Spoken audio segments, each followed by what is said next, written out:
বাংলাদেশের ভূখণ্ড ও বন্দর ব্যবহার করে ভারতের করিডোর এবং বাংলাদেশের সার্বভৌমত্বের হুমকি। ফ্যাসিস্ট হাসিনা বলেছিল, ভারতকে যা দিয়েছি তা তারা সারা জীবন মনে রাখবে। এটি নিছক কোনো কথার কথা নয়। আমাদের স্বার্থকে সম্পূর্ণ অগ্রাহ্য করে আমাদের ভূখণ্ড ব্যবহার করতে দিয়ে যে করিডোরগুলো আমরা তাদের দিয়েছি, সেগুলোকে একটু গভীরভাবে বিশ্লেষণ করলেই আমরা বুঝতে পারব যে হাসিনার এই কথাটি কতটা সত্যি এবং অর্থবহ। এই করিডোরগুলো আমাদের নিরাপত্তা ও সার্বভৌমত্বকে কতটা হুমকির মধ্যে ফেলেছে এবং কতটা ভয়াবহ ঝুঁকির মধ্যে আমরা আছি, আলোচনাটা আমরা সেটা দিয়েই শুরু করি। বাংলাদেশের ভেতর দিয়ে ভারতকে দেওয়া এই করিডোরগুলো ভারতের জন্য হৃৎপিণ্ডের শ্বাসনালীর মতো কাজ করছে।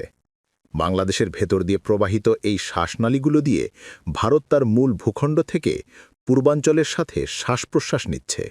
এই করিডোরগুলো দিতে গিয়ে সড়কপথ, নদীবন্দর বা সমুদ্র